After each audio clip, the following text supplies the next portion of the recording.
Hey guys, it's Teresa. I just wanted to give you a market update and let you know what's going on in our local market so that you have an idea if you're looking to sell or move up or refinance or anything like that.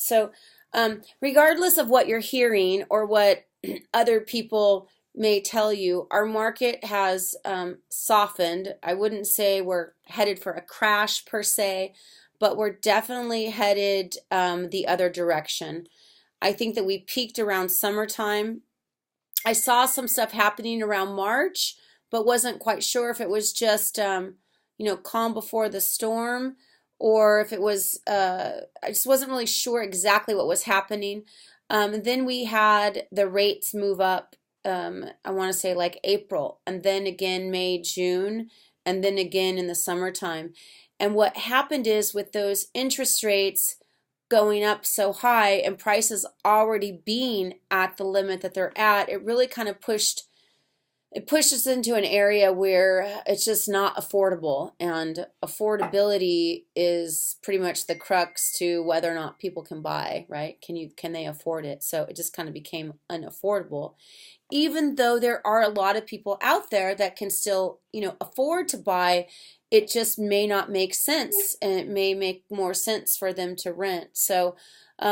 We're moving forward right now. I'm recommending that people, if you have something to sell, you need to sell it. If you plan on selling real estate in the next year or two, don't wait for a year or two. You should sell it right now because we are headed down.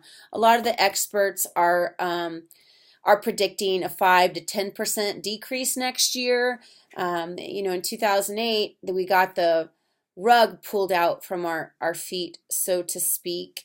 But it's going to be a little bit different this time around. So many people have 30-year fixed.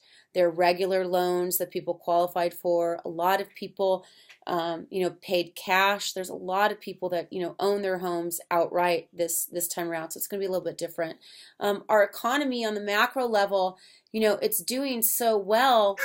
And, there's a lot of things happening with this new administration that is bringing um, bringing more prosperity to us. On the micro level, there's a lot of people that are struggling. The mortgage industry has been hit really hard and is consolidating. And, there's just such a balance of power or shift in power right now. I mean, think of like Amazon, what's happening. So a lot of these retail stores are closing up. And so while there are jobs being created, we are experiencing job loss in some areas and in some markets and niches. Um, I don't have a crystal ball. I really don't. I still subscribe to that old adage where people ask, "Oh, is it good to buy?" Well, does the rent match the mortgage payment? Are you going to go broke? Are you going to spend all of your money and still be house poor and, not afford to be able to go out and do fun things, but you have this house that you own?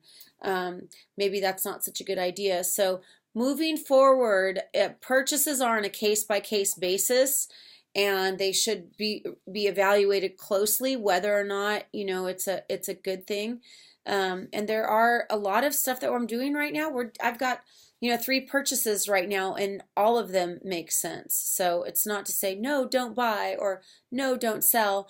And then, in terms of selling, I'm always been a big proponent of you need to hold on to that house. So if there's any way that you can hold on to that house, that's, what do we call it? A nice little nest egg for you. So if you need any help evaluating any of those scenarios, I'm always here to lend an ear and help you, run through it to see whether or not it makes sense.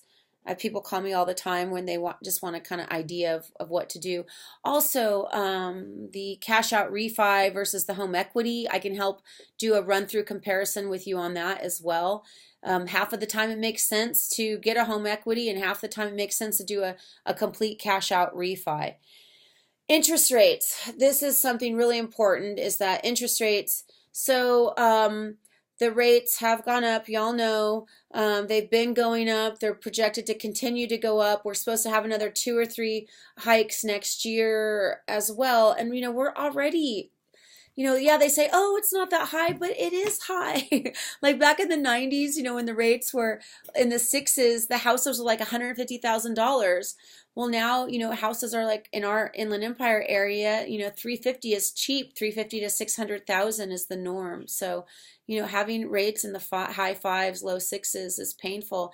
And when those go even higher, it's going to be harder. But what I can tell you is that when there's a guy that I follow, his name is Bruce Norris. He's so respected, and I've followed him for many years, and he's a data guy. He's like so like into the data, which I could really, of course I have to know about data because this is what I do, but it's not something that I research.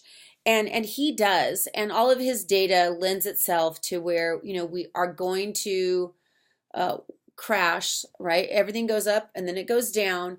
And when it does, when we do start to head significantly down again, and the economy starts to suffer, and we are experiencing broader job loss, then what happens?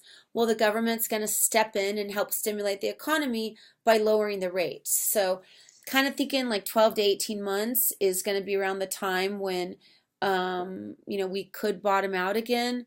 Remember in 2008, it really happened in 2007 when our market, it was like March 2007, it started to go down, go down, go down, and then we basically crashed, another year later, like all the way crashed. And then the best buying opportunities were at the very end of 2008, 2009. It was still good in 10, 11, and 12, right? It was still really, really good.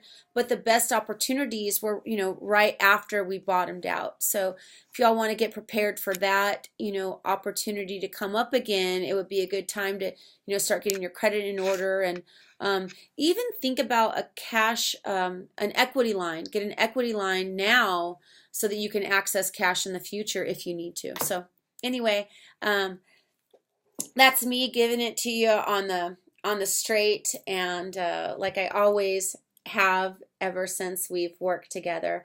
If you need anything or have any questions, I want you to feel free to reach out to me. I would love to be able to help you and your family. And if you could pass my name along to your friends and family as well, I sure would appreciate that. So happy holidays, and I wish you all a prosperous end to the year. Mwah.